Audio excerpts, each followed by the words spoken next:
I promised to come back to the questions. Mais je reviendrai au moment des questions, parce que vous savez qu'on a reçu des questions par écrit. Alors, je vous les présente tout de suite. La première concerne la passation du connaissance. C'est le colonel Chamel du Tchad qui pose la question. S'il y a un programme de formation pour... Y a-t-il un programme de formation pour la formation de capacité? Si ce n'est pas le cas, pourquoi? Est-ce à cause de manque de ressources? Je répondrai à cette question. Donc, nous n'avons pas de formation pour la création de capacité parce que la formation de capacité, elle dépend de l'analyse des besoins. Il n'y a pas de solution toute faite. Mais la formation est un des outils que l'on utilise justement quand on fait de la formation de capacité. Donc, effectivement, tout ce qui est installé en matière de capacité doit besoin de soutien, d'équipement, etc. Et pour ça, il faut de la formation. Donc, concernant l'autre question du déficit de ressources, vous vous rappelez qu'Andrew Carpenter vous a posé plusieurs questions hier et il a demandé est-ce que vous avez fait vous-même des réformes dans votre propre pays? Eh bien, c'est véritablement un défi quand vous avez des policiers qui ont fait partie d'une mission de formation de capacité en sortie de conflit. C'est effectivement difficile. Voilà pourquoi on aurait besoin de plus de personnes prêtes à le faire. Par exemple, je cite l'exemple du Burundi. Donc, ceux qui ont participé à cette mission pourraient aussi apporter le témoignage de leur expérience et faire ainsi un effort de formation. Et puis, pour terminer sur ce qu'a dit Andrew sur le cadre de lignes directrices de stratégie, c'est là un effort de trouver un dénominateur commun, une plateforme commune du travail international de maintien de la paix et à partir de cette plateforme commune, d'y ajouter des modules pour les différentes situations que l'on rencontre. Une autre question portait sur l'effort mondial ou l'effort global et la volonté d'attirer plus de policiers femmes. Ma question, est-ce que les Nations unies ont fait quelque chose pour résoudre le problème de la vulnérabilité de ces femmes? Donc, ce sont les questions qui ont été posées. Alors, je vais répondre en expliquant de quelle nature était notre effort global qui a été lancé en 2009. La première chose que nous avons fait, c'était d'identifier les obstacles, soit dans le système des Nations unies au moment du recrutement, et nous avons demandé aussi aux États membres de regarder de plus près leur propre système de recrutement des femmes policiers et d'essayer de voir s'il existe peut-être des freins et des obstacles qui empêchent les femmes de se tourner vers une telle mission.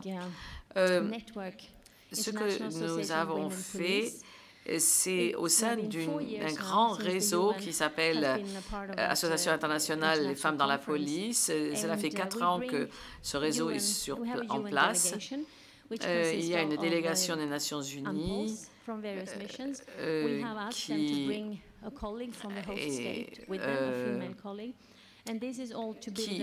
qui est composé de nos hôtes aussi et de ceux qui ont déjà fait des missions. Donc, en fait, on leur a demandé à chaque fois de se faire accompagner dans ce réseau par quelqu'un, par un homologue ou une homologue de pays hôtes et de participer donc à une véritable discussion en forum au sein de ce réseau sur la façon dont on peut faire ce travail d'opération de paix. Nous avons un prix également que nous avons donné pour la première fois à une policière au Pakistan qui a travaillé au Timor-Leste. Et cette année, c'est une policière turque qui a travaillé sur une mission au Libéria. Et nous avons aussi un genre de test que nous proposons aux femmes policiers et nous espérons que nous pourrons, avec l'aide des partenaires, présenter un examen type pour les femmes policiers afin d'avoir suffisamment de candidates à partir d'un pool dont on pourrait choisir. Alors,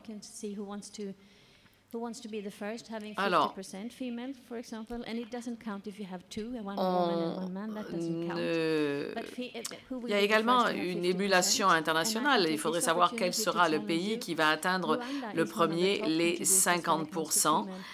Bien sûr, ça ne compte pas si vous avez que 2 policiers, dont un est une femme, l'autre est un homme. Ça ne compte pas, mais autrement, je vous lance ce défi qui veut atteindre le premier les 50%. Et je peux vous dire que le Rwanda a une proportion respectable. Une autre question a été posée concernant MONUSCO, le Congo, donc, et la question de savoir pourquoi on ne recrute pas des policiers qui viennent des pays voisins et qui parlent les Kiswahili. Et j'ai posé la question au commissaire Wafi avant qu'il parte. On a en effet constaté que c'est un petit peu risqué et épineux de prendre des policiers de pays voisins parce que, vu les rapports de voisinage, ils peuvent tout à fait être aussi une partie du problème au lieu d'être une partie de la solution. Donc voilà, c'était les réponses aux quelques questions que vous avez soumises par écrit. Et si vous avez d'autres questions par écrit, faites-le moi savoir et passez-les-moi. On trouvera un moment pour y répondre. Maintenant, je passe la parole à Andrew. Merci, Madame la Commissaire. Bon après-midi, Mesdames, Messieurs. Je suis revenu et j'espère que je vais continuer à pouvoir parler. Ma voix est un petit peu abîmée. Donc aujourd'hui, je vous demande de faire une activité interactive avec nous. Donc vous pouvez regarder le début de l'ordre du jour où vous avez le très beau logo qui est à la première page de l'ordre du jour. Donc je vous demanderai de lire en même temps que moi le titre de la conférence. Conférence de haut niveau sur le maintien de la paix par la police internationale, bien sûr, sur le maintien de la paix au XXIe siècle.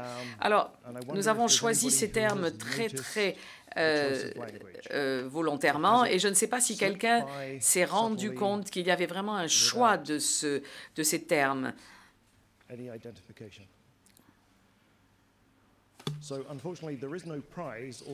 Alors, c'est une question, malheureusement, ce n'est pas la question à 1 000 francs ni à 1 000 euros, il n'y a pas de prix à gagner. Puisque de toute façon, nous sommes à Berlin et il y a une fondation Stéphane Feller, donc de toute façon, tout est pris en charge. Alors, et c'est moi qui ai gagné, en fait. C'est le mot international qui est important, qu'on a choisi volontairement. On n'a pas dit UN ou Nations Unies, on n'a pas dit opération de maintien de la paix des Nations Unies, etc. On a dit international. Donc, bien sûr que nous sommes le plus grand consommateur de gens qui travaillent dans le maintien de la paix, mais nous ne voulons pas être les seuls, nous ne voulons pas avoir un monopole. Nous voulons être un parmi d'autres. Donc, les Nations Unies, et comme l'a dit notre collègue d'Interpol, nous sommes juste un petit peu devant eux parce que nous avons 197 États membres et eux, ils en ont 190, mais ils nous rattrapent rapidement. Mais nous sommes une grande organisation. Mais il y a des organisations régionales qui, elles aussi, ont des missions de paix. Lorsque l'on adopte des doctrines et lorsqu'on adopte des lignes directrices dans une période d'austérité économique, ça serait absurde qu'on ait déjà développé quelque chose pour les Nations Unies, que les collègues de l'Union africaine fassent le leur, que l'Union européenne fasse les siennes, et puis il y a d'autres organisations régionales ou sous-régionales, je ne peux pas toutes les citer. Donc nous sommes donc au début. Alors c'est vraiment une occasion à ne pas rater de trouver véritablement une langue commune pour avoir quelque chose d'international. Et international, ça veut bien dire que cela inclut tout le monde et toutes les organisations, de la plus petite à la plus grande. Ça n'appartient pas à tel ou tel pays ou à telle organisation, mais à tout le monde. Ça nous permettra d'économiser, de faire des économies. On aura donc un manuel, un résultat qui sera véritablement valable pour tous et ça pourra être appliqué dans le monde entier sur la carte que je vous ai montrée tout à l'heure. En général, c'est rare qu'on soit tout seul sur le terrain avec une seule mission ou une seule représentation. En général, on est toujours en présence d'autres agences, ces multi-agences, multi-organisations qui sont toutes sur le terrain côte à côte. Voilà pourquoi nous devons avoir une approche unifiée, harmonisée, qui sera véritablement valable dans le monde. C'est un petit peu comme le manuel ou la Bible de la FIFA pour le football. Donc, j'ai le grand plaisir maintenant de vous présenter les 3 membres du panel de cet après-midi. Et je commence par Maciej Popowski, de Service d'action extérieure de l'Union européenne. Il est le secrétaire général adjoint de cette organisation. Ensuite, nous avons Hugh Grant, qui vient de l'OSCE, mais ce n'est pas la même que celle que l'on connaît avec l'acronyme germain, c'est l'OSCE en Allemagne, en Europe, pardon. Et ensuite, nous avons Boy Salamoudine, qui est inspecteur. Alors, nous avions donc Sivuli Bam, qui était donc Union africaine. Nous avons Boy Salamoudine, inspecteur général de l'Association des Nations de l'Asie du Sud-Est. Et donc, M. Kurt Dreyer, qui est de l'OSCE. Merci beaucoup. Je vous salue tous. C'est très pratique de parler de là, parce que comme ça, vous ne voyez pas que je lis mes notes. La coopération avec les Nations Unies fait partie de l'ADN de l'Union européenne. Si nous remontons dans l'historique et si nous rappellerons qu'en 2003, il y a un document sur la sécurité qui a été adopté, dont un des principes, c'était le multilatéralisme. Donc, les rapports avec les Nations Unies sont des rapports tout à fait naturels.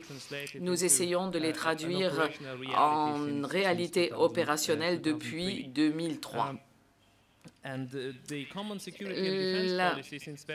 Les politiques de défense commune, c'est quelque chose qui remonte aussi à 2003. C'est une conception qui est basée sur la coopération avec les Nations Unies comme partenaire stratégique très important ou essentiel dans beaucoup de théâtres.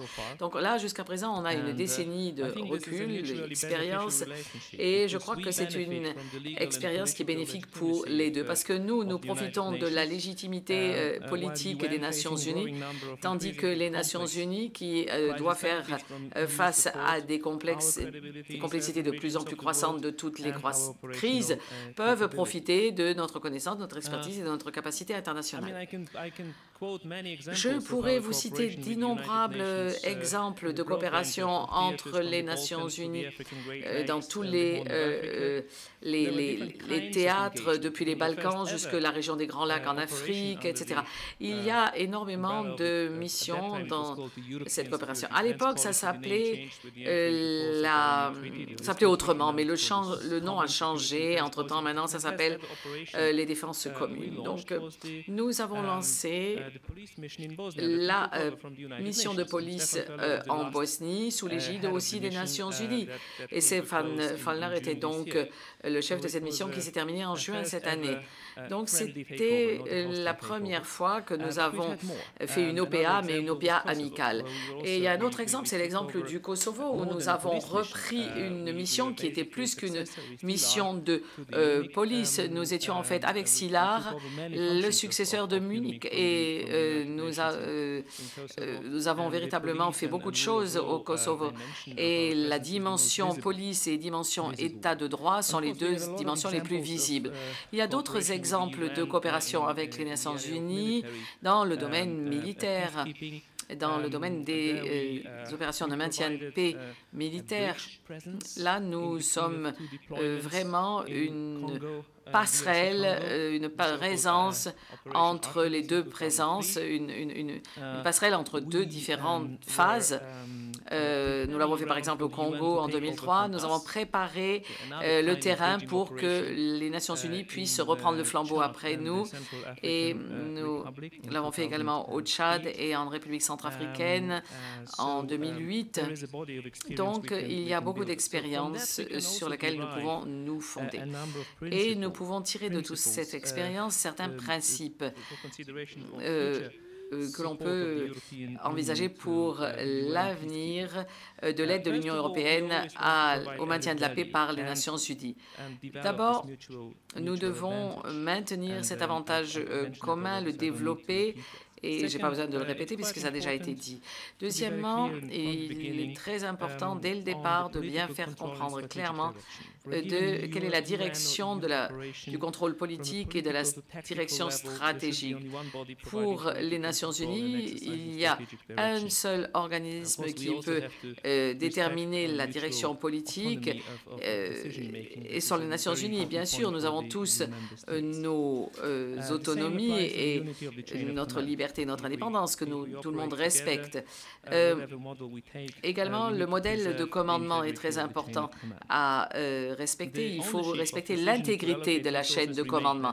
La capacité d'allouer les ressources reste nationale. C'est la même chose qu'en Union européenne, parce que nous n'avons pas de trésor commun, nous n'avons rien en possession en commun dans l'Union européenne. Nous avons maintenant un système de stabilité financière, mais ça s'arrête là. Donc, nos pays membres, donc il est possible aussi qu'il y ait un accord bilatéral si un certain pays hôte souhaite recevoir une aide directe d'un pays membre de l'Union européenne. Alors, nous allons certainement nous engager de plus en plus aux côtés des Nations unies pour comparer nos constats.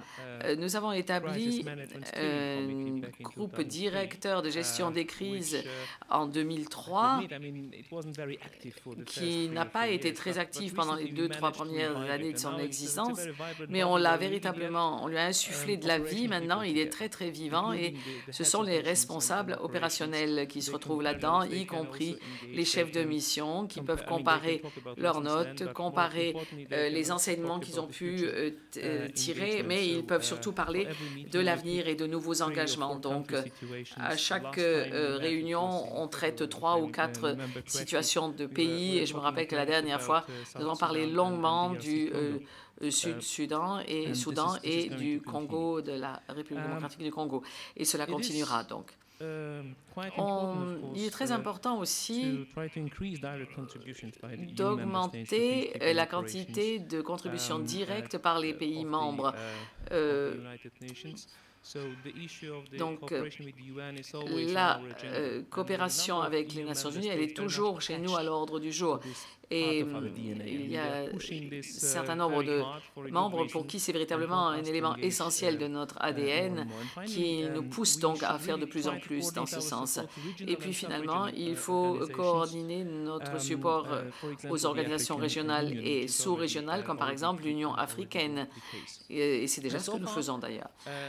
Jusqu'à présent, je dois dire que la coopération, et tout particulièrement au niveau opérationnel, a toujours été une coopération ad hoc. Mais nous avons maintenant, nous sommes à un tournant dans l'Union européenne et nous avons l'intention de faire une coopération plus structurée, correspondant mieux aux besoins des Nations unies, étant plus efficace et répondant mieux à ce dont les Nations unies ont besoin. Ça a commencé en 2011 et nous sommes revenus devant les pays membres au mois de juillet cette année pour voir ce qu'ils pouvaient faire comme support pour les opérations de maintien de la paix par le truchement du comité de sécurité.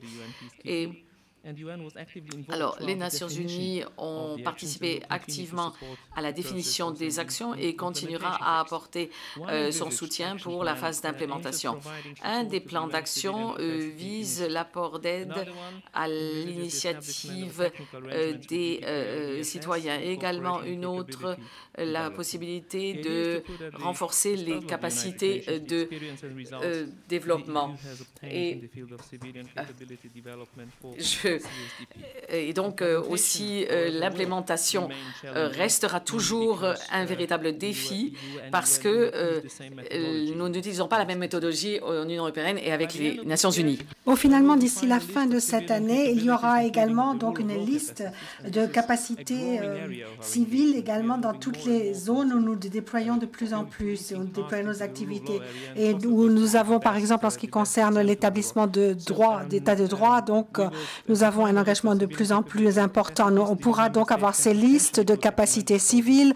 On verra donc de ce dont peuvent disposer les États membres. C'est ainsi qu'on crée donc un cadre de police pour les opérations de maintien de la paix et on aura des modalités de coordination entre les Nations Unies et l'Union européenne pour avoir ces déploiements donc de forces civiles d'ici 2013. Par ailleurs, nous voulons également indiquer qu'il y aura une meilleure coordination face à l'Afrique, à l'Union africaine également et d'autres organisations régionales. Ça a déjà démarré donc au sein de DOMP et nous avons également donc ici mis en place déjà des unités de police avec l'Union africaine et donc avec les forces stand-by donc africaines. Nous faisons face naturellement tous à des problèmes très importants en matière de génération. Et partout, il y a des ressources extrêmement parcimonieuses maintenant. Donc, nous avons tous affaire au même défi, mais nous allons quand même essayer de faire de notre mieux. Et la solution, bien sûr, n'est pas facile. Et nous voyons bien toujours que on comprime de plus en plus toutes nos ressources. Ça devient de plus en plus difficile. Évidemment, ce n'est pas un prétexte, mais enfin, il faut quand même tenir compte des réalités et il faut essayer de voir à ce moment-là comment nous pouvons avoir davantage d'incitation et comment faciliter aussi le déploiement donc de ces forces et en matière de logistique, par exemple. Comment est-ce qu'on peut faire pour que les États membres aient davantage de possibilités de trouver les forces correspondantes? Également, il y a des avantages à avoir une approche modulaire. L'Union européenne prend à ce moment-là des responsabilités vis-à-vis de certaines composantes. Et il y a par exemple des défis en matière donc de législation et en ce qui concerne surtout le commandement et le contrôle. Et puis, revenir sur le chapitre de l'établissement de capacité, comme l'avait dit Anne-Marie, eh bien évidemment, ça fait partie de notre engagement de plus en plus. C'est-à-dire, nous avons une mission civile donc avec un mandat exécutif, à savoir le Kosovo. Ça, c'est le seul cas. Donc, ça concerne donc le pouvoir judiciaire, les douanes et la police. Mais pour le reste, il s'agit toujours de mettre l'accent justement sur les capacités. Et je crois que nous avons, il me semble, 11 missions en parallèle. Et ce sont seulement des missions d'établissement des capacités. Et donc, ça, c'est une spécificité. Donc, c'est un petit peu donc notre avantage comparatif, si vous voulez, en ce qui concerne l'Union européenne. Et c'est quelque chose qui va aller en se développant. Donc, c'est un domaine où nous avons une coopération, mais aussi on a identifié les possibilités de complémentarité. Nous avons déjà une certaine expérience en la matière sur le terrain. Nous avons des instruments. Nous voyons comment opérer donc notre engagement opérationnel et nous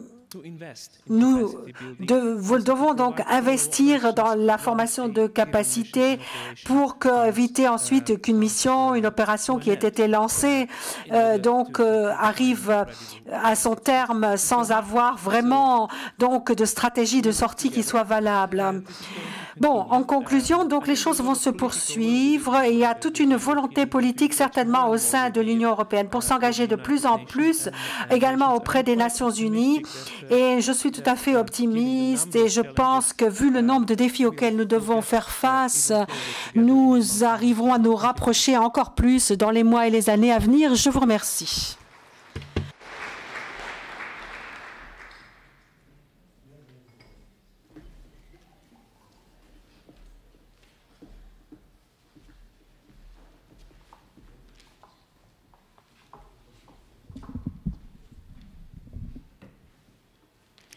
Thank you. Good afternoon. Bonjour, bonjour à tous. C'est la première fois que je m'adresse ici à vous dans ce cadre. Donc j'en profite, je remercie donc les Nations Unies et le gouvernement allemand d'avoir organisé ce séminaire très intéressant. Et je vous remercie de me laisser la possibilité de parler au nom de mon organisation, qui n'est d'ailleurs pas si bien connue. Je suis quand même un petit peu déçue car je vois peu d'États qui participent en ce qui concerne donc notre secteur. Je ne sais pas pourquoi, mais je pense qu'il y en aurait davantage qui viendraient car il y a donc des pays, beaucoup de pays qui contribuent largement donc aux missions des Nations Unies chez nous. Je voulais dire quelques mots en ce qui concerne les partenariats dans ce secteur, mais dans un premier temps, je voulais vous donner quelques informations en ce qui concerne notre organisation pour que vous en sachiez davantage en ce qui concerne cette organisation. Notre organisation OSCE donc n'est peut-être pas très bien connue parmi vous, mais en fait, il s'agit donc d'une organisation de sécurité régionale vraiment à très large échelle à travers le monde et en général, on nous dit « nous allons donc de Vancouver jusqu'à Vladivostok ». C'est le slogan qui avait déjà été cité hier. Et ça montre donc l'étendue de ce territoire couvert. Donc, en fait, ce sont des territoires qui, au départ, allaient à l'ouest de Vienne et à l'est de Vienne. Mais maintenant, donc, pour ce qui concerne les opérations de police, c'est surtout donc tout ce qui se passe plutôt donc à l'est de Vienne. Nous avons donc il y a les États de l'Union européenne, il y a l'ancienne Union soviétique, il y a les États-Unis, le Canada, la Suisse, la Norvège et peut-être d'autres pays que j'oublie, qui me pardonneront. Nous avons une approche de la sécurité vraiment globale, c'est-à-dire notre conception passe par trois dimensions ou trois piliers, dirais-je. D'abord, aspect politique et militaire avec les questions de désarmement, destruction de toutes les armes, police, opérations de police et renforcement du développement. Ensuite, il y a l'aspect environnemental et économique, c'est-à-dire donc promotion des activités économiques, promotion de bonnes pratiques environnementales et des structures correspondantes, et une dimension humaine où il s'agit de mettre en place l'état de droit, procédure électorale, bonne gouvernance au sein de la société, etc. Et tout cela doit être couvert donc simultanément. Et ça correspond aux missions engagées. À l'heure actuelle, donc, nous avons 16 domaines différents. Nous avons 12 missions avec des composantes policières. Les deux plus importantes, c'est la Serbie et le Kosovo. Et la plus petite mission, c'est au Turkménistan. C'est un tout petit bureau avec 2 personnes. Alors, nous avons donc un secrétariat auprès duquel je travaille, donc à Vienne. À Vienne, nous avons également donc toutes les instances de prise de décision, le conseil permanent, les différentes délégations qui proviennent de tous les pays participants, avec des rencontres régulières de tous les ambassadeurs de ces pays pour traiter des affaires régulières. De manière annuelle, nous avons ensuite des rencontres ministérielles pour parler des principaux défis, et ensuite nous avons de temps à autre des rencontres au sommet. Par exemple, au Kazakhstan, l'année dernière, nous avions une rencontre au sommet, et cette fois-ci, il y aura à Dublin également une rencontre ministérielle, et l'année prochaine, nous aurons une rencontre à Kiev c'est l'Ukraine qui assurera à ce moment-là donc la présidence de notre organisation. Et nous avons de nombreux contacts avec les différentes organisations pour pouvoir donc faciliter ensuite cette présidence. Alors, comment ça fonctionne? Comment se situe donc le contexte de notre organisation? Évidemment, on pourrait en parler pendant très longtemps. En fait, il y a différents niveaux. Il y a un niveau des pays d'accueil, les pays individuels. Ensuite, il y a, bien sûr, il faut prendre en considération les spécificités de ces différents pays, car les différents pays se trouvent souvent dans ces situations post-conflictuelles. Ce n'est pas forcément donc des guerres civiles qui ont eu lieu, mais il y a de véritables batailles politiques, oppositions politiques donc au sein de ces pays, et il y a donc des phases de transition qui doivent intervenir.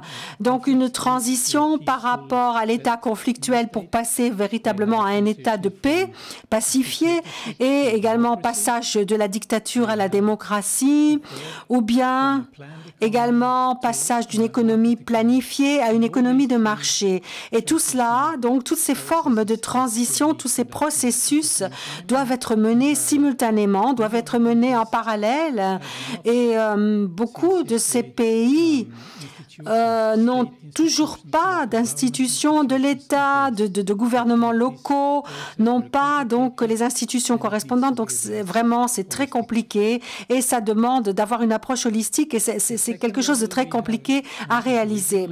Bon, je disais, nous avons un autre niveau, c'est le niveau régional.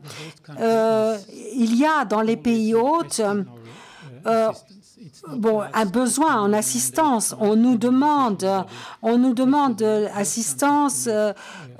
C'est pas forcément donc un mandat que nous allons recevoir, mais au contraire, ce sont ces pays qui doivent faire appel, qui doivent nous demander donc notre aide pour lancer des missions de paix. Donc, et nous avons donc, je disais, le niveau régional, et au niveau régional, le secrétariat peut prendre des décisions, peut lancer des actions, ce que nous faisons très souvent. Et dans le domaine de la police, durant les dernières années, c'était justement la tendance, et qu'on allait de plus en plus vers une dimension régionale ou locale. Ensuite, il y a l'ensemble de la région de notre organisation, avec des rencontres, bien sûr, au sommet, des rencontres de haut niveau, avec donc des missions, avec les différents départements de mise en œuvre de ces missions, avec différentes consultations qui ont lieu. Alors, pour ce qui concerne les programmes et les projets à long terme, nous avons maintenant donc une action menée depuis une dizaine d'années, par exemple en Serbie. Dans d'autres pays, c'est moins long, ça existe depuis moins longtemps. Mais on s'efforce de fournir une assistance donc sur le long terme dans les pays concernés. Nous tous dans la salle, nous savons que pour réformer des forces de police, ça ne se fait pas du jour au lendemain, que ça prend des années. Et par exemple, dans mon propre pays, c'est en 1995 que nous avons eu vraiment un changement de paradigme et un changement de la philosophie des forces de police. Et maintenant, il faut que ça se mette en application. Donc, c'est vraiment un processus de longue haleine. Ça ne se fait jamais comme ça du jour au lendemain.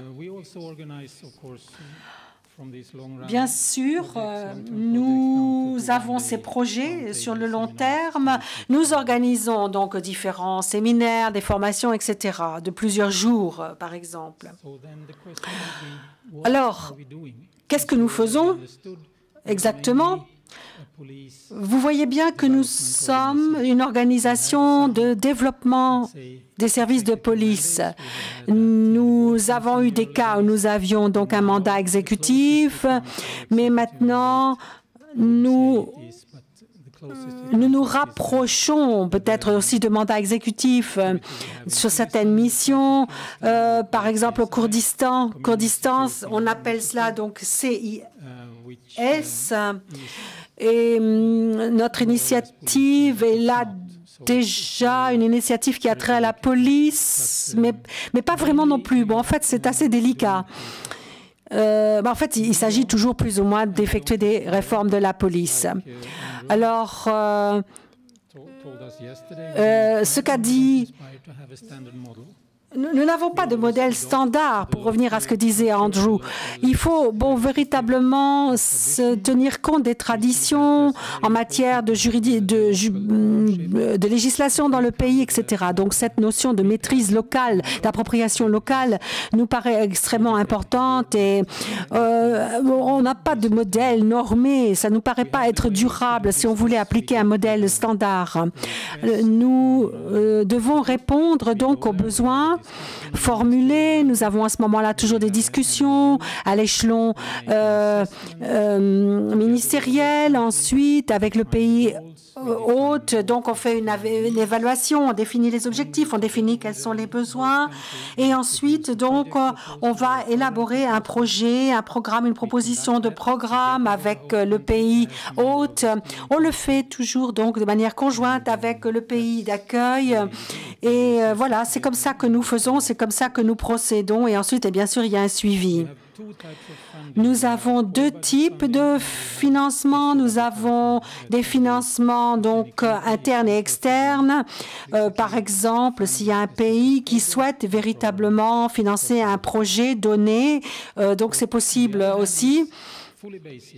D'un autre côté, nous avons notre organisation, nous avons nos valeurs essentielles et ça, c'est toujours réitéré sans cesse dans tous les documents, également avec les pays d'accueil. Dans la déclaration de 2011 d'Astana, par exemple, on a répété cette conception de police démocratique, de service de police au service de la démocratie. Et police civile, ça, ce sont des éléments qui ne sont pas négociables pour nous. Ce sont les valeurs fondamentales de la police démocratique avec transparence, état de droit, et ça, c'est absolument inéluctable pour nous. Pour ce qui concerne les réformes des forces de police, il s'agit de mettre en place les institutions correspondantes, c'est très important.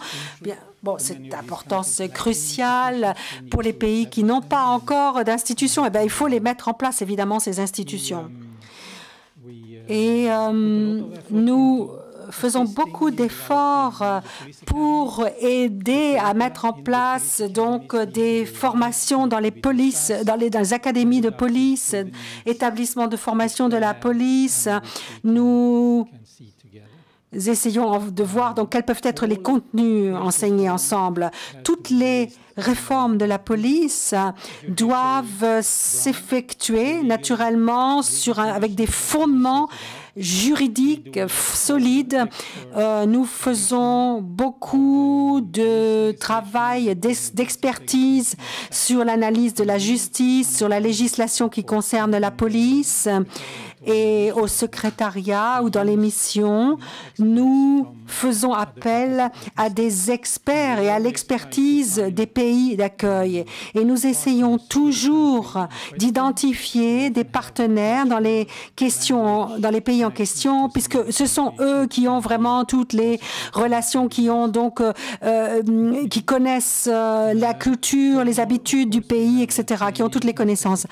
Et ensuite, il y a également des formations pour des secteurs spécifiques, dont toujours sous l'égide de notre organisation. Nous essayons d'avoir une coopération donc à l'intérieur des États également entre les différents systèmes, entre le système juridique, judiciaire, système de police, sinon ça ne marche pas et on ne peut pas travailler à cet échelon régional. Donc ça commence entre donc les douaniers, les procureurs, la police. Il doit y avoir des coopérations. Si la coopération ne se met pas en place, eh bien, on ne nous fait pas confiance et ça ne peut pas marcher.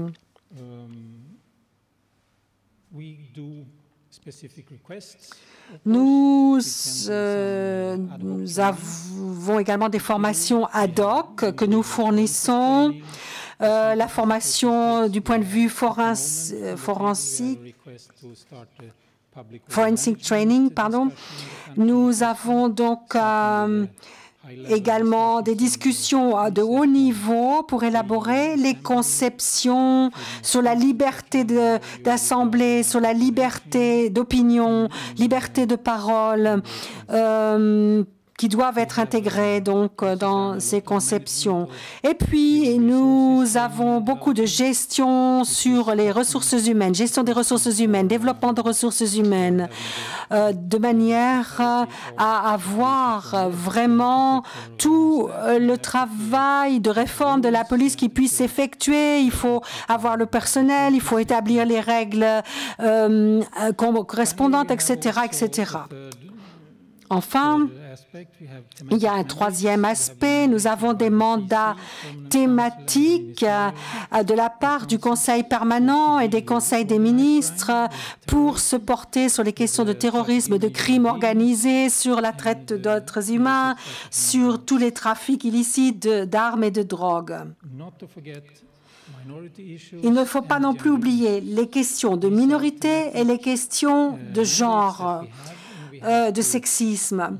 Là aussi, nous devons être actifs dans ce domaine par rapport aux minorités et également pour le gender mainstreaming. Il faut donc tenir compte de tous ces aspects de genre donc, dans les différents projets.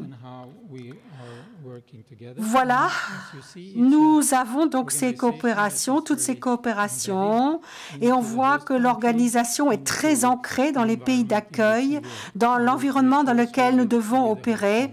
Nous avons une coopération très étroite avec les pays hôtes et avec tous les types d'organisations. Donc, nous sommes une organisation qui est vraiment bâtie pour s'engager avec les partenaires au sein de partenariats.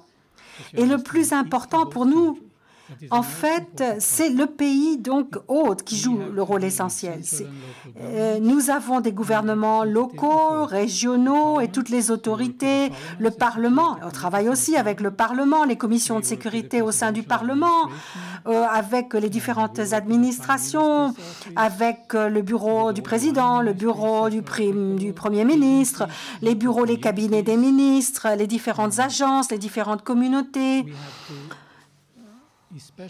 Et il faut aller voir également donc les partenaires, par exemple, pour s'adresser au procureur général, aux tribunaux.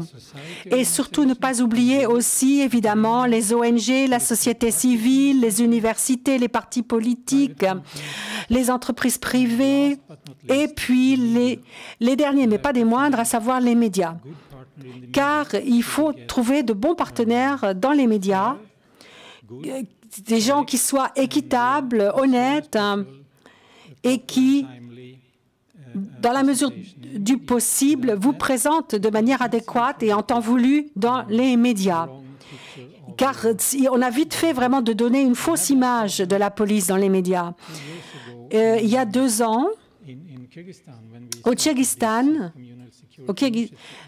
lorsque nous avons lancé notre initiative, ça avait mal démarré à cause des médias. Enfin, je dirais en raison du tableau qui avait été donné à travers les médias. Et donc, on n'était pas vraiment apprécié, on n'avait pas une bonne position dans le pays. Donc, il a fallu laisser ça de côté, reposer pendant des années. Et maintenant, notre image est tout à fait différente. Nous avons une image positive favorable auprès de la population. Et nous voyons très clairement que les médias jouent un rôle très important et qui sont nos partenaires. Et il faut naturellement aussi avoir une coopération étroite avec les bailleurs de fonds, puisque les bailleurs de fonds, évidemment, nous demandent sans cesse quels sont les résultats. Ils veulent voir ce qui se passe. Donc, il faut les informer et de l'avancement. C'est leur intérêt primaire, c'est évident. Et il y a également donc toutes les organisations bilatérales et multilatérales. Souvent, ce sont donc des cofinancements que nous avons. Je vous donnerai une liste de nos partenaires CSTO,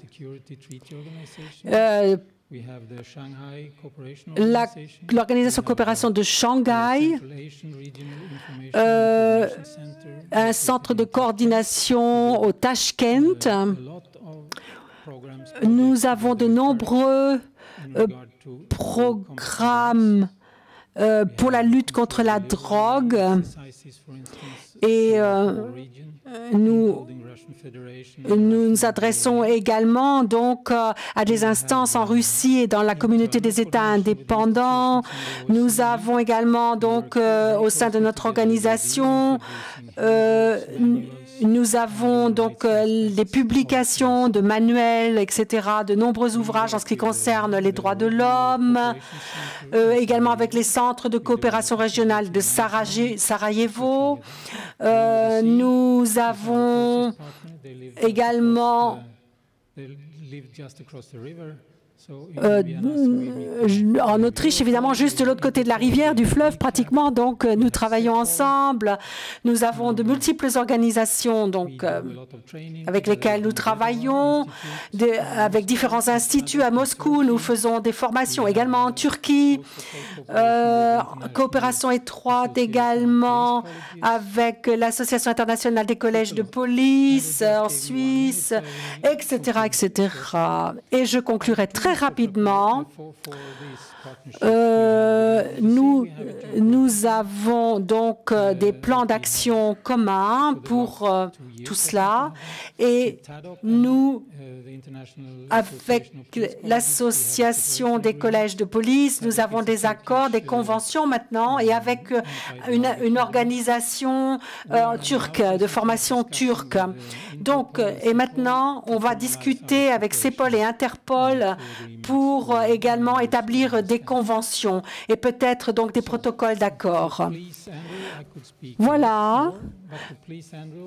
Pour faire plaisir à Andrew, bon, je pourrais vous en dire bien plus, mais je terminerai seulement sur 3 remarques. La coopération et la coordination. Coopération-coordination. C'est-à-dire 3 fois coordination, coopération, coordination, coopération. Ce sont toujours les essentiels, c'est ça que je dois répéter. Merci.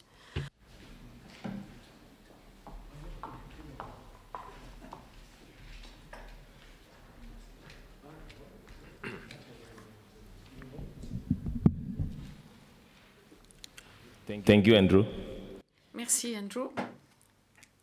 Excellencies, senior police officials, Excellences, distinguished participants, ladies and gentlemen. Mesdames et messieurs, Messieurs et Mesdames les officiels, je voudrais d'abord commencer par l'expression de ma gratitude vis-à-vis du gouvernement allemand et des Nations Unies et du comité d'organisation pour avoir permis cette très importante conférence.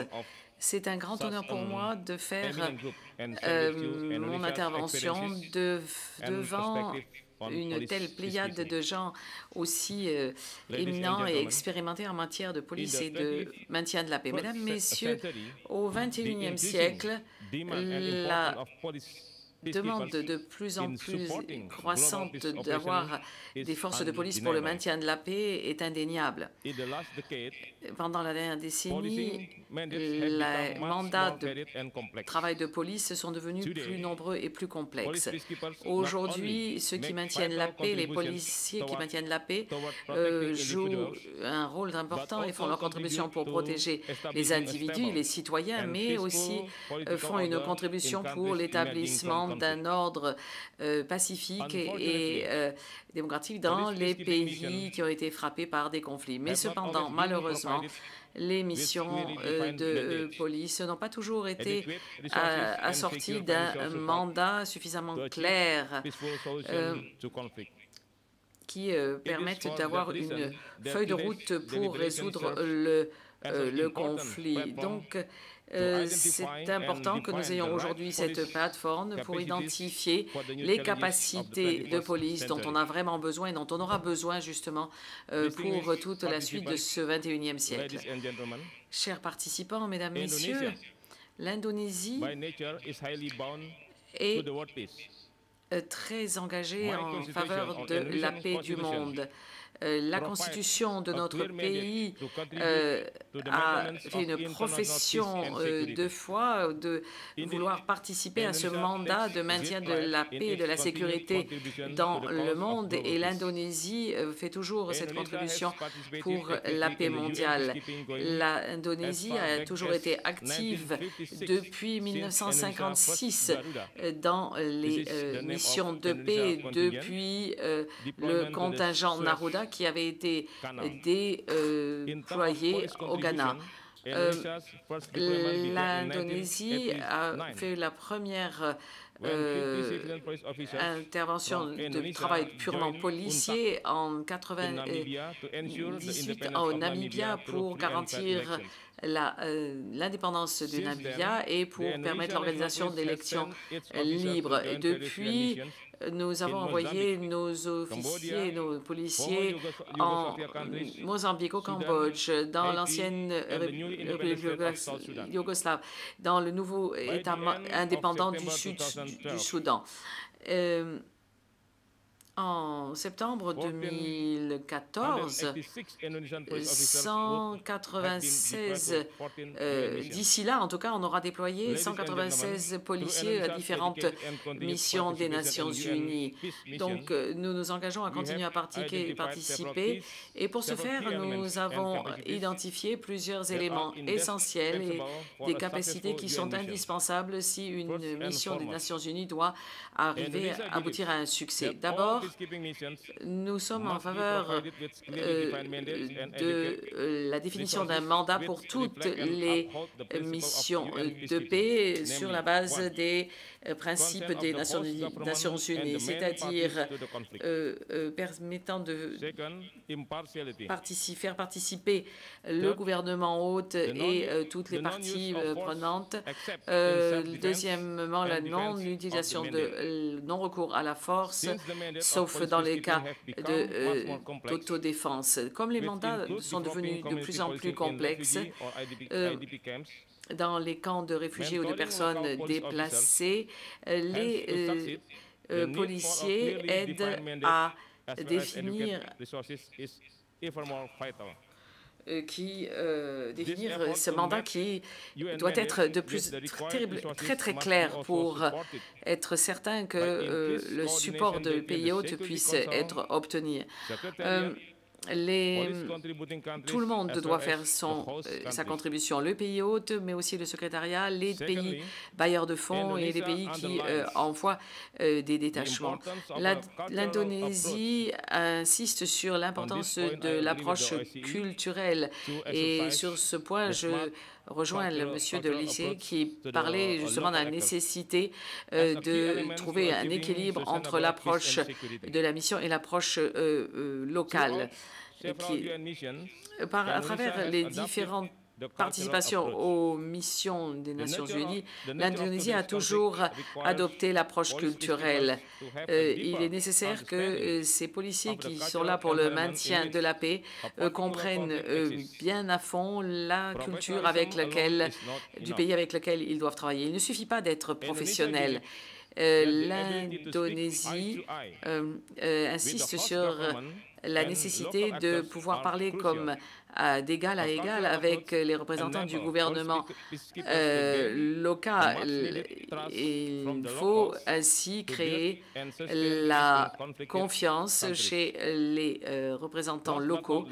Et puis, pour terminer, mais pas le moindre effet, le moindre facteur, nous pensons qu'il faut vraiment boucher le déficit ou la pénurie de tous ces experts et tous les policiers qui doivent être envoyés dans les missions et qui doivent avoir à la fois des connaissances très spécialisées et qui doivent donc apporter cela à leur mission. Donc, il faut que 20% de ces forces soient aussi capables de jouer le rôle de consultant de facilitateur de l'établissement de réseau et un agent de confiance en même temps qu'un très bon négociateur. Pour cette raison, la police nationale indonésienne a introduit un nouveau cours de formation pour développer ses aptitudes intrapersonnelles et les apprendre à nos policiers indonésiens. Cela a été encore soutenu par l'assistance de notre Forum pour les ressources humaines. Et nous savons que le développement de ces aptitudes pourrait être développé dans toute la région. En 2011 et 2012, l'Indonésie a créé un centre de maintien de la paix à Jakarta. C'est une partie de notre effort de rationaliser nos efforts à travers toute la région. L'Indonésie accorde beaucoup d'importance à la rationalisation des processus, à la standardisation des approches politiques et de la politique et des approches dans les missions des Nations Unies. Et nous espérons que cet effort de rendre notre travail plus efficace et rationnel et plus permettant d'atteindre plus facilement ces buts, que cela recevra également le support de tous, pas seulement au niveau des directions, au niveau du quartier général, au niveau des commissariats, mais également sur le terrain, dans les missions d'opération de paix. Eh bien, à partir du mois de décembre, nous allons en Indonésie tenir un séminaire sur les opérations de maintien de la paix. Nous vous invitons à venir si vous souhaitez avoir la possibilité de parler à cette conférence. Nous serions très heureux de vous inviter comme conférencier. Mesdames, Messieurs, il y a encore un point très important, c'est le besoin de présence féminine dans les forces de police. Et en août 2012, on a publié l'initiative d'efforts communs et d'efforts visant l'équilibre des genres qui vise la participation de 20% de femmes policiers d'ici 2014. Eh bien, l'Indonésie est tout à fait en ligne avec cet effort parce que dans notre loi nationale, dans notre constitution, il est nécessaire que 30% de femmes soient dans nos forces de police. Donc, nous avons préparé déjà et formé 50 policiers femmes qui pourront être déployées un peu partout dans le monde dans un avenir très proche. C'est peu en comparaison aux besoins, mais c'est quand même un effort. Et il y a en ce moment 600 000 personnels et dont 20% sont des femmes. Donc, c'est vraiment un très, très bon pourcentage que nous avons dans notre pays et ainsi, nous pourrons certainement apporter un soutien à toute mission des Nations Unies dans ce sens. Bien, Mesdames, Messieurs, chers amis, je voudrais souligner un point. Nous aurons en 2012 l'honneur de recevoir conjointement avec l'Australie la première réunion régionale pour le cadre stratégique dont M. Andrew sera justement celui qui prendra la direction de ce forum. Donc, la réunion se trouvera sur l'île de Java, au centre de cette région. Et l'objectif de cette réunion, c'est d'avoir une approche plus cohérente, plus harmonisée sur la formation des forces de police dans les missions d'opération de paix des Nations Unies. Et c'est donc exactement le sujet dont nous allons parler ici aujourd'hui. Les conclusions de nos délibérations ici à Berlin, c'est que on a compris qu'il était nécessaire d'établir un lien direct et une meilleure adéquation entre ce que nous proposons et les besoins de nos pays hôtes. Eh bien, aujourd'hui déjà, nous devons donc garantir que nos mainteneurs de la paix, ceux qui maintiennent la paix, vont recevoir un véritable mandat clairement défini, mais qu'ils seront aussi équipés avec les ressources nécessaires. Et c'est de cela que dépendra le résultat du maintien de la paix au XXIe siècle, avoir les bonnes capacités pour répondre aux défis rencontrés. Encore une fois, je vous remercie de cette occasion de prendre la parole et je répéterai encore une fois que je remercie au nom de mon pays la République fédérale d'Allemagne, le DOMP et M. Feller, le commissaire, pour avoir permis la tenue de cette conférence si efficace et si professionnelle.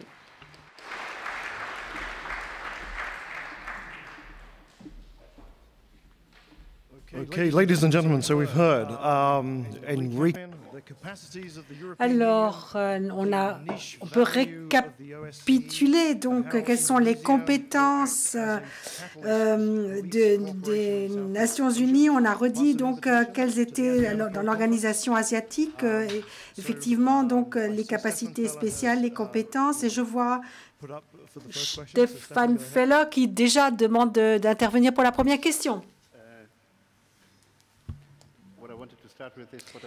Eh bien, j'avais oublié auparavant, Monsieur Sivile Bam avait été invité pour parler de l'Union africaine, mais il avait envoyé un email hier en disant qu'il n'avait pas pu venir à court terme.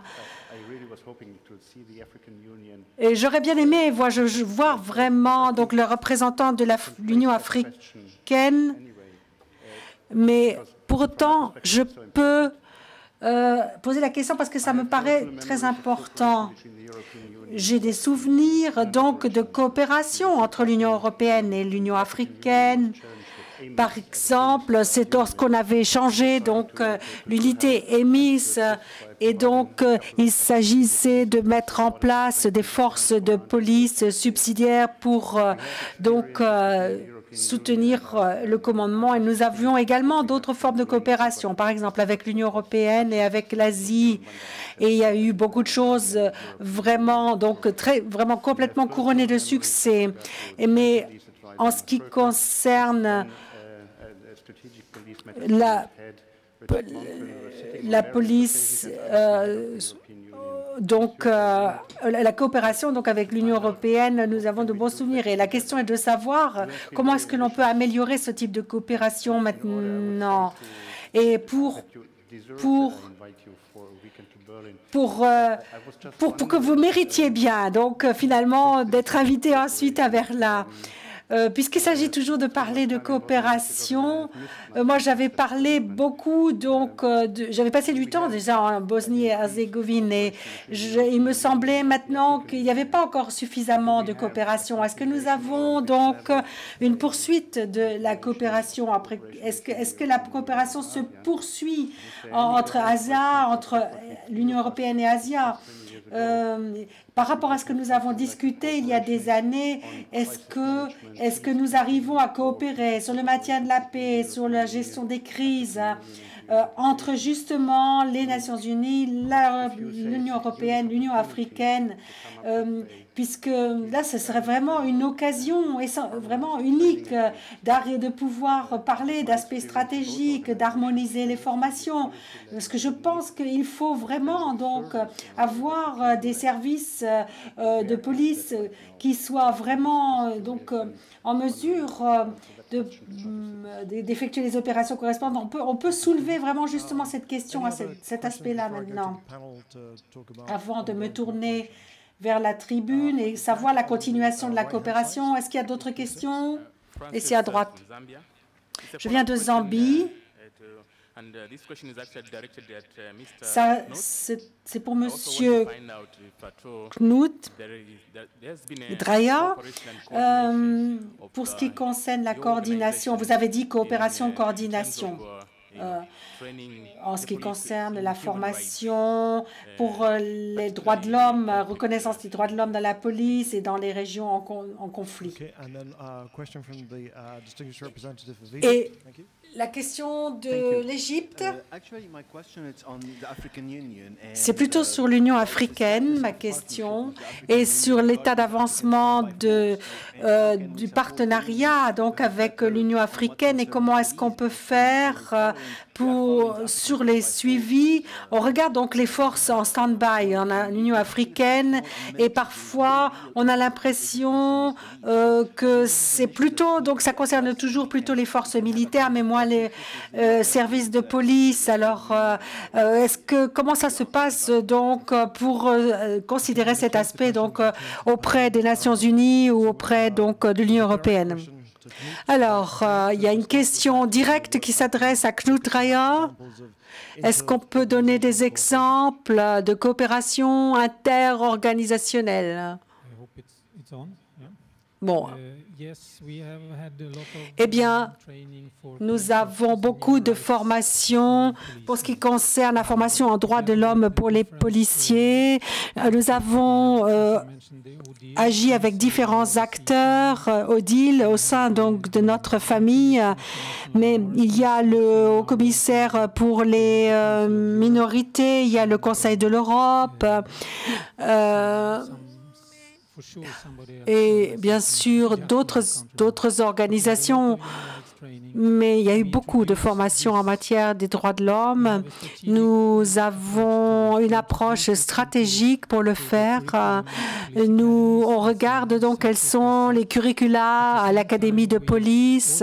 On s'appuie là-dessus en même temps. Nous œuvrons beaucoup pour intégrer cela aussi dans la législation sur la police, sur les lois qui doivent régler la façon dont les policiers donc effectuent leur travail, les différents instruments de police et tout le système de justice et donc les tribunaux.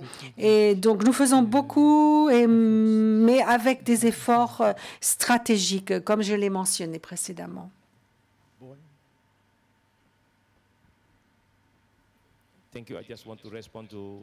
Oui, pour la coopération, comment l'étendre? Eh bien, nous pensons que la paix et la sécurité représentent des thèmes essentiels et également le crime organisé est lui aussi un sujet très important. Et c'est une sorte de superpuissance et donc il faut s'attaquer à ce phénomène. En même temps, la paix et la sécurité doivent faire l'objet de coopération et de collaboration entre les États et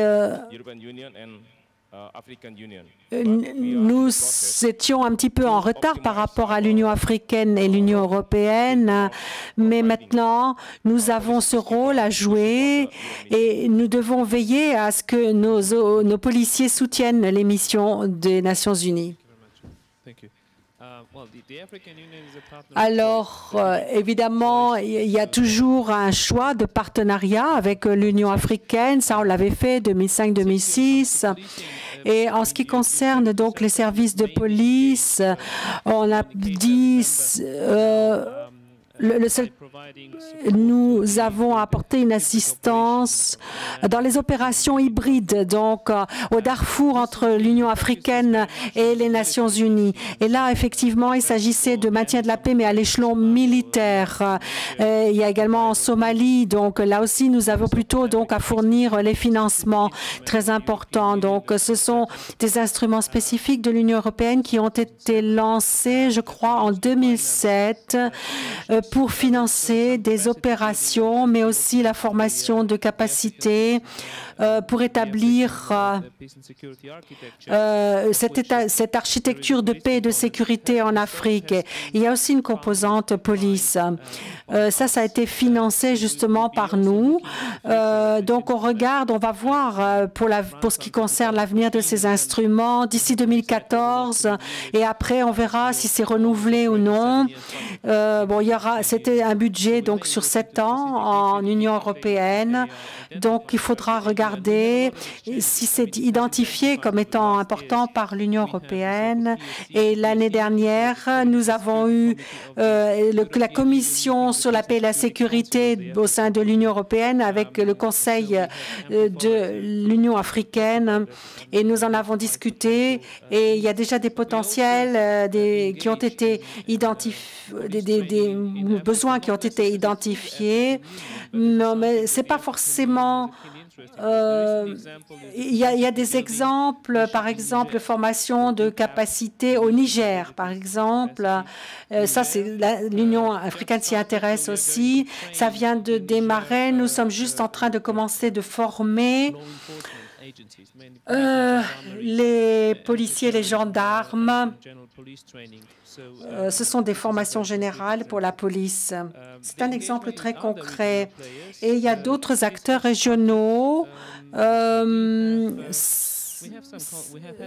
Nous avons, avec nos services, des exemples de gestion de crise et planification des opérations, par exemple à Jakarta. Bon, en fait, nous souhaitons vraiment développer ce genre d'opération à l'avenir et également, il y a la possibilité parfois de proposer un espace de résolution de crise, par exemple, comme en Syrie, où nous n'avons pas d'engagement proprement dit, mais cette possibilité donc aussi quand même de coopérer. Et en ce qui concerne les forces stand-by pour la question de l'Égypte, c'est une occasion intéressante, mais comme l'Union africaine n'est pas représentée ici, nous devrions peut-être réfléchir comment on peut renforcer le secrétariat de l'Union africaine chargé des questions de police. C'est une façon peut-être d'apporter une aide par le biais de l'organisation. Donc tout ce que nous partageons avec l'Union africaine, eh bien, il y a 2 policiers qui sont basés à Addis Abeba et ils sont là pour aider les missions de l'Union africaine. Nous avons prêté notre un spécialiste de la planification des forces de police à l'Union africaine. Il vient des îles Fidji, donc nous faisons le maximum pour essayer de travailler avec des éléments de police des forces d'attente africaines. Mais comme Stephen l'a fait remarquer, ce qu'est vers quoi se tourne le travail de police de l'Union africaine? Je ne pense pas qu'il y ait véritablement, si on me trompe, qu'on me corrige, mais il n'y a pas un responsable conseiller de haut niveau pour une pôle, bien sûr. Et en tant qu'Anglais, je n'ai pas véritablement envie de critiquer l'Union européenne, mais nous avons perdu le poste institutionnalisé. Nous avons perdu, donc nous avons seulement eu Knut Reyer est véritablement le conseiller qui fait donc du travail transnational, mais où est ce fil conducteur de la police en bleu? Il faut faire très attention que l'on ne sacrifie pas le travail de la coopération entre police et police pour disons, dans un intérêt soi-disant majeur. Ça ne se fait pas dans le vide, tout cela.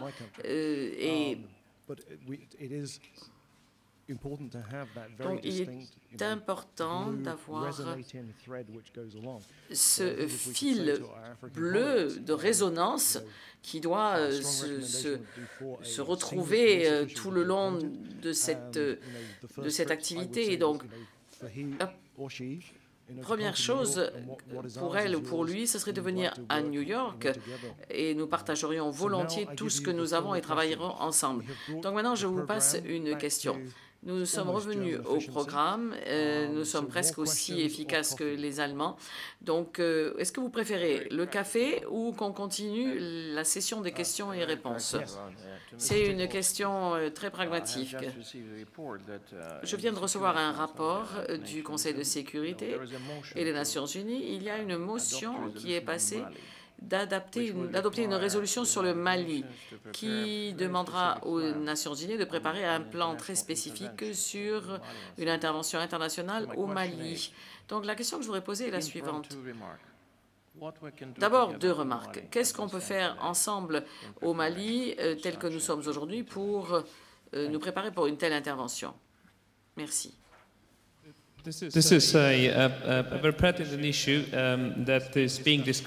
Alors, c'est une question qui est discutée à Bruxelles en ce moment même que nous parlons. Nous sommes en train d'envisager 2 choses importantes. D'abord, support potentiel de l'Union européenne à l'ECOS, à la force ECOS, qui va être constituée par ECOS, mais nous attendons simplement les nouveaux développements. Donc, c'est véritablement une mesure très attendue.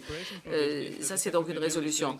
Le secrétaire général va donc faire un rapport après, au bout de 30 jours, sur la situation sur le terrain et voir si les conditions ont été réunies qui permettraient un déploiement de l'ECOWAS. Donc, l'autorisation, si elle est donnée, à ce moment-là, nous serions capables d'apporter ce support. L'autre point de travail qui a un rapport, c'est le support de l'Union européenne pour la formation pour le rétablissement d'une armée au Mali. Donc, on se demande s'il va y avoir une formation une mission de formation. Je ne peux pas le dire encore. Ça dépendra évidemment de l'issue de ce dont j'ai dit tout à l'heure. Si la décision est prise, à ce moment-là, ça peut aller très vite et en tout cas, la décision sera peut-être prise au mois de novembre. Est-ce qu'il y aura une composante civile? Je ne le sais pas encore. Et j'ai déjà dit, j'ai parlé tout à l'heure de la mission de police au Niger. C'est au Niger et pas au Mali. Pourtant, les 2 relations sont très étroitement liées et nous avons mis en place un officier de liaison qui est basé à Bamako et il donne également des informations concernant le Mali à la mission qui se trouve au Niger. Merci. Bien, je ne vois personne qui demande la parole. Alors, nous allons avoir une pause café et nous revenons ici à la demi.